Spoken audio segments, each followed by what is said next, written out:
Bonjour à tous. Alors on va commencer l'étude du Likutei Moharan, donc le livre de Rabbi Nachman de Breslev, avec le pirouche du Rav Arush. Voilà, comme ça vous êtes au courant, ça ne vient pas de moi, c'est le pirouche du Rav Arush, mais Bezrat Hashem Naaseh Benatzliach, Torah Aleph. Donc le Likutei Moharan il fonctionne avec des Torot, ok. Donc des Torot c'est comme des chapitres. Ok, donc Torah Aleph, donc c'est premier chapitre, et donc de là il y a plusieurs Torot, et c'est divisé en deux livres bien sûr. Le Likutei Moharan, la première partie, et le Tinyana, c'est la deuxième partie. Donc là nous nous trouvons dans la première partie, Torah Aleph. Et Rabbeinu il commence par le pasouk de Tehilim, Ken, Tehilim Kuf Yutet, Tehilim 119. Le premier pasouk là-bas, il dit Ashrei temimei derech Aolchim betorat Hashem. Ken, ça veut dire quoi? Ashrei temimei derech Aolchim betorat Hashem. Heureux, Rabotai, heureux ceux qui vont dans le droit chemin. Aolchim betorat Hashem, et c'est quoi le droit chemin? Qui vont selon la Torah Hashem, les mitzvot de la Torah Hashem. Donc on va essayer de comprendre. Donc il nous explique ici que la délivrance pour le particulier et en général, c'est-à-dire la délivrance c'est chacun de nous en personne et aussi de tout le clan d'Israël, elle dépend du Limud Torah. Elle dépend du Limud Torah. Comme ça, il commence la Torah en disant que Bemet Hakol Taloui, tout dépend du Limud Torah. Et pourquoi? Pour deux raisons, il va nous ramener. Deux raisons. Pourquoi d'Afka le Limud Torah et pas autre chose? Alors, la première raison, il nous dit Da ki aliede a Torah nitkablin kol atefilot ve kol abakashot shanu mevakshim mitpalim. Donc, il faut savoir, et il faut savoir aussi que quand Rabbeinu il dit Da, il dit, c'est-à-dire il faut savoir, ça veut dire que cet enseignement-là, il a reçu d'un endroit très élevé. On ne va pas détailler, c'est de la Kabbalah. Mais comme ça, on nous explique que quand Rabbi Nachman utilise la shonda, ça veut dire faut savoir, sache, c'est-à-dire que c'est venu d'un endroit très élevé. Donc là, il nous dit que toutes les tfilotes et toutes les bakashot, à l'idée à Torah, nitkablim. Grâce à la Torah, elles sont acceptées. Donc si c'est comme ça, donc on comprend très bien donc pourquoi la Géoula, aussi bien particulière ou aussi bien générale, elle dépend du Limud Torah, parce que grâce à la Torah, eh ben, la Géoula de chacun, elle va arriver. Ça, c'est la première raison.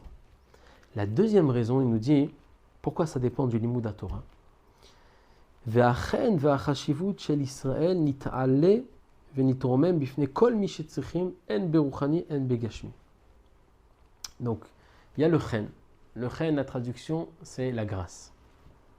Ve'achashivut, c'est l'importance, le prestige. Donc la grâce et le prestige d'Israël, de nous, de chaque juif,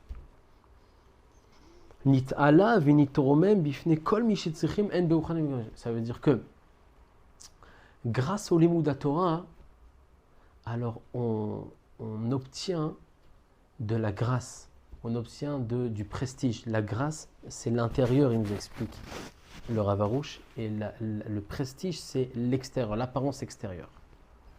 Qu'est-ce que ça veut dire? Ça veut dire que quelqu'un qui a de la grâce, alors il va attirer les personnes comme des aimants.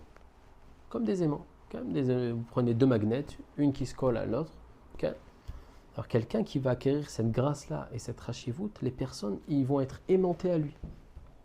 Pas forcément par de la richesse, pas parce qu'il est riche, pas parce qu'il est beau, pas parce qu'il est important. La pachoute, on voit en lui, sur son visage, il a de la grâce. Comme des fois, on voit des rabbanim, on rentre chez eux, ils n'ont rien dans leur maison. On les voit et on pourrait les prendre pour des pauvres. Si on ne savait pas qu'ils s'appelaient tel rave et qui sont très importants, on passe à côté d'eux, c'est rien. Mais en fait, qu'est-ce qui nous attire chez eux? C'est leur grâce, leur chen. C'est quoi leur chen? Leur plimut, leur intérieur.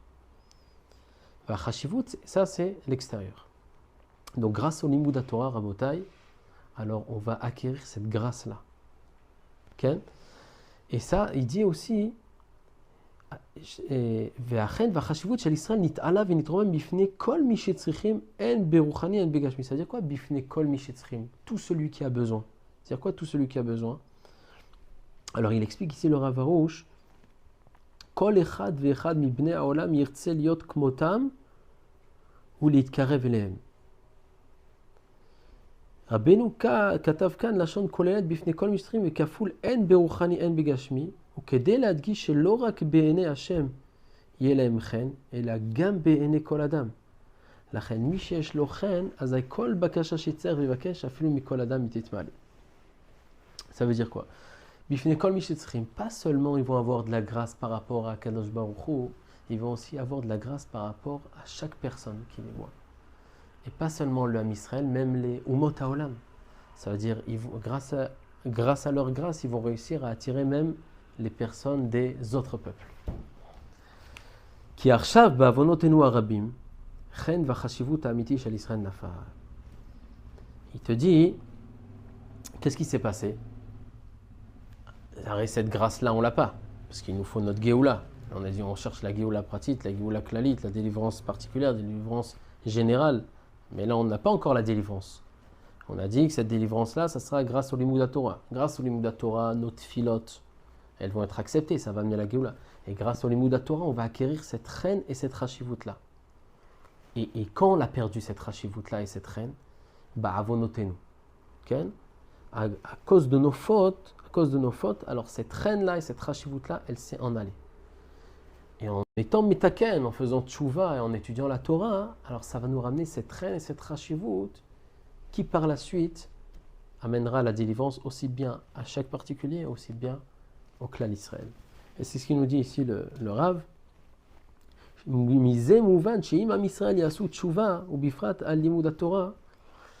Quand le Ham Israël il fera tchouva, ou bifrat, il dit en particulier, pas la tzedaka, pas toutes sortes de choses, toutes sortes de mortifications. Et là, ou bifrat à l'idée limud Torah. La tchouva ikarit, c'est à l'idée limud Torah, rabotai. Il ne faut pas chercher à droite à gauche.